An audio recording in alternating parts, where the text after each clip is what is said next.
High viewers, చాలామంది జర్నలిస్టులు కావచ్చు, యూట్యూబ్లో కొంచెం ఫేమస్ అయిన వాళ్ళు కావచ్చు, మ్యాక్సిమం వాళ్ళ దగ్గర ఉన్న విషయాన్ని దాచిపెట్టి వేరేది చెప్తూ ఏదో విధంగా అట్రాక్ట్ చేద్దాం, సబ్స్క్రైబ్ పెంచుకుందాం అలా హడావుడి చేస్తారు.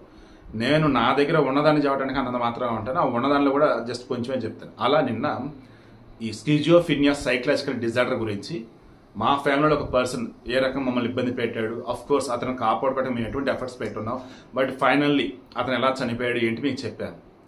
ఈరోజు ఇదే స్కిజోఫ్రీనియా సైకలాజికల్ డిజార్డర్ సంబంధించి ఈరోజు ఏకంగా కర్ణాటకలో మాజీ డీజీపీ 1981 బ్యాచ్ ఓం ప్రకాష్, బీహార్లోని చంపారణ ప్రాంతం, ఈరోజు అతనిని వాళ్ళ ఆవిడ చంపిన విధానం చూసి యావత్తు దేశం షేక్ అవుతుంది. స్కిజోఫ్రీనియా సైకలాజికల్ డిజార్డర్ మీద కొన్ని సినిమాలు ఉన్నాయి. ఇందులో చాలా రేర్గానే వాళ్ళకి ట్రీట్మెంట్లో నయమవుతుంది. అదర్వైజ్ ఖచ్చితంగా ఒకళ్ళు కనిపెట్టుకుని ఉండాల్సిందే, లేదా ఆసుపత్రి నుంచి ట్రీట్మెంట్ ఇప్పించాలి, మొత్తం నయమయ్యాక తీసుకురా. ఓన్లీ ఇంట్లోనే ఉండి అన్ని సెట్ చేద్దామంటే నాకున్న సమాచారం మేరకు it will take time and కొంచెం రిస్కీ. విషయం ఏంటి, ఇతను ఆమెకి హెల్త్ ఇష్యూస్ వచ్చేందుకు గాను ఇతను ఆమె మీద విషప్రయోగం చేశాడని, తనకి స్కిజోఫ్రీనియా సైకలాజికల్ డిజార్డర్స్ ఏమీ లేవని, అతను ఆ రకం పుకార్లు పుట్టించాడని, అతనికి ఒక కొడుకు కూతురు ఉన్నా కానీ బయట వేరేతో అక్రమ సంబంధాలు పెట్టుకున్నాడని, ఇప్పుడు 68 సంవత్సరాల వయసు ఉన్నా కానీ బయట గుడిసెట్టి వ్యవహారాలు నడుపుతున్నాడని, జగన్ వేసే గుడిసెట్టు కాదండి, గుడిసెట్టి వ్యవహారాలు అంటే ఇల్లీగల్ అన్నట్టు, ఓకే, అటువంటి నడుపుతున్నాడని.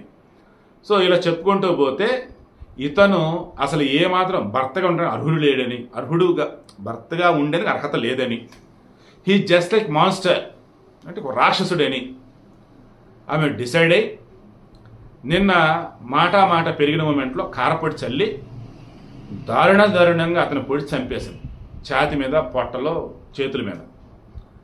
అది చూసిన పోలీసులు ఉలిక్కి పడ్డారు. ఎందుకంటే కారం చల్లి ఆమె పొడిచిన విధానం ఉంది కదా, ఇంకా చావురా అని పిచ్చిగాని పట్టి చేస్తారు చూసారా, లైక్ అలా. ఎందుకు ఏంటంటే గత కొద్ది రోజుల క్రితం అతని ఆస్తుల్లో ఒక ఆస్తిని వేరే వాళ్ళకి బదలాయించాడు.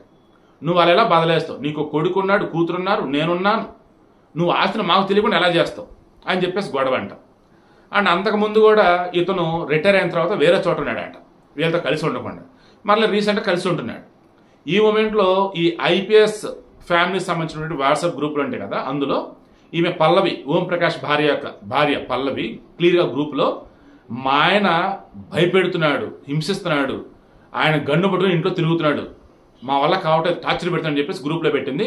కరెక్ట్గా 2 రోజుల తర్వాత అతను చంపేసింది. చంపిన తర్వాత ఐ హ్యావ్ కిల్డ్ మాన్స్టర్ అంటూ ఒక ఐపీఎస్ భార్యకి మెసేజ్ పెట్టింది, నాట్ మెసేజ్, వీడియో కాల్ చేసి చూపించింది. ఐ హ్యావ్ కిల్డ్ మాన్స్టర్ సి అని చనిపోయి రక్తముడు ఉన్నట్టు అతను చూపించింది. ఓకే, ఇప్పుడు పోలీసులు విచారణ చేసినప్పుడు తెలిసింది ఏంటంటే అతనికి ఒక కొడుకు కూతురు ఉన్నారు. మొన్న అతను చంపిన రోజు ఇంట్లోనే అంతా ఉన్నారు, బట్ కొడుకు లేడు, కూతురు ఈమె ఉన్నారు. మాట పెరిగిన మూమెంట్లో ఆల్రెడీ ఖచ్చితంగా చంపాలని డిసైడ్ అయ్యి ఉంది, ఆ రకం చంపేసింది. చంపిన తర్వాత కూతురు ఈమె ఇద్దరు కలిసి రూమ్లోకి దాంకున్నారు. బట్ ఆ తర్వాత మరలా వచ్చి చూస్తే మొత్తం రక్తం ముళ్ళు పడి ఉన్నాడు. ఆ పొడుచులకి బ్లడ్ అంతా ఏరులే పారుతుంది. ఇక అప్పుడు రియలైజ్ అయ్యి 112 112 100 అయినా ఇది 112 అయినా 911 అమెరికాలో, మన దగ్గర 112 గుర్తుంచుకోండి. ఇప్పుడు అగ్ని ప్రమాదాలైనా, హెల్త్ ఇష్యూస్ అయినా, పోలీసుల కోసమైనా 112 కొడితే ఆటోమేటిక్గా వెళ్ళిపోద్ది. ఇండియా మొత్తం సేమ్ నెంబర్. సరే, ఆ నెంబర్కి ఫోన్ చేసి ఇట్లా మా ఆయన రక్తం మోడ్లో ఉన్నాడు అంటే హడావుడిగా పోలీసులు ఇంటికి వచ్చి ఏం జరిగింది ఏంటి అన్నప్పుడు ఇక ఈవేళ ఆల్రెడీ ఒక ఆల్రెడీ వేరే ఐపీఎస్ వాళ్ళు చెప్పింది కదా, వాళ్ళు ఆల్రెడీ చెప్పినారు పోలీసులకి ఆమె చంపిందే బాబు అని. వీళ్ళు క్రాస్ చెక్ చేసుకున్న తర్వాత ఇక్కడికి వచ్చాక అడిగినప్పుడు ఫ్లోలో చెప్పేసి నేనే చంపేస్తాను, ఎందుకు ఏంటి, నన్ను చంపోయాడు, నన్ను వేధిస్తున్నాడు, నన్ను హింసిస్తున్నాడు, వీడిని ఇప్పుడు చంపకపోతే నేను చచ్చిపోతాను, అందుకే నేను చంపేస్తాను అన్న. ఈ స్కిజోఫ్రీనియా సైకలాజికల్ డిజార్డర్ ఉన్నప్పుడు ఎదురుగా ఎవరు ఉండరు, కానీ ఎదురుగా వీళ్ళు అనుకున్న వాళ్ళు ఉన్నట్టుగా ఫీల్ అవుతారు. వీళ్ళ చెవిలో ఎవరు మాట్లాడరు, ఏం వినపడవు, కానీ మనకు వినపడని వీళ్ళకి వినిపిస్తూ ఉంటాయి, మనకు కనపడనివి వీళ్ళకి కనిపిస్తూ ఉంటాయి, మనకు వినపడని వాళ్ళకి వినిపిస్తూ ఉంటాయి. వాళ్ళ ఇంటర్నల్గా వచ్చేసి చాలా భయందలు గురి చేసుకుంటూ ఉంటారు. అలా ఇతను ఈమెను చంపబోతున్నాడు, చంపాలని అనుకుంటున్నాడు అని చెప్పేసి బలంగా 4-5 రోజులుగా గట్టిగా అనుకుంటూ ఉంది. అతను చంపేది నేనే చంపుతానని చెప్పేసి చంపేసింది. దయచేసి చెప్తున్నా, మొన్న గాజుల రామారామైనా, నిన్న వచ్చేసి ప్రగతి నగరైనా, ఈరోజు బెంగళూరు అయినా, సైకలాజికల్గా ఇష్యూస్ ఉన్నాయి అనుకున్నప్పుడు వాళ్ళ మాట తేడాగా ఉన్నా, వాళ్ళ ప్రవర్తన తేడాగా ఉన్నా ఇమ్మీడియట్గా ముందు సైకాట్రిస్ట్కు చూపించి మెడిసిన్ ప్రాపర్ వేలో వాడండి. అలా కాని పక్షంలో ఆసుపత్రిలో అడ్మిట్ చేయండి, మెంటల్ హాస్పిటల్లో. ఏం కాదు, ఓకే. కాదు కూడదని మీతో కనుక ఉంచుకుంటూ ఉన్నట్టు ఎప్పుడు వరకు కంట కనిపెడుతూ ఉండండి. అదర్వైజ్ పిల్లల్ని అయితే చంపేస్తారు, పెద్దలని అయితే ఒంటరిగా ఉన్నప్పుడు ఈ రకంగా చంపేస్తారు, లేదా వాళ్ళకి వాళ్ళు చనిపోతారు. నేను మరలా చెప్తున్నా, ఇది ఒక మానసిక సమస్య అంతే. వాళ్ళని తప్పుగా చూడొద్దు, చెడుగా చూడొద్దు. జలుబు, దగ్గు, కరోనా ఇవన్నీ ఎలాగో ఇది కూడా అటువంటిదే. వాళ్ళకి ప్రికాషన్స్ అంటే చెప్పాలి, వాళ్ళని జాగ్రత్తగా మీరు చూసుకోవాలి తప్ప అలా వదిలేద్దాంలే తగ్గిద్దులు అనుకుంటే ఐదరు వాళ్ళు చనిపోతారు, లేదా మిమ్మల్ని చంపుతారు. మొన్న గాజుల రామారావు గారి పిల్లల్ని చనిపోయినట్టు అలాగైనా సరే చేస్తారు. నేను ఓన్గా ఫేసెస్ మరీ చెప్తున్నాను, నా పర్సనల్ విషయం చెప్పకూడదు, బట్ నేను చెప్తున్నాను. ఎందుకంటే ఆ పెయిన్ ఏంటి, ఆ బాధ ఏంటి నాకు తెలుసు.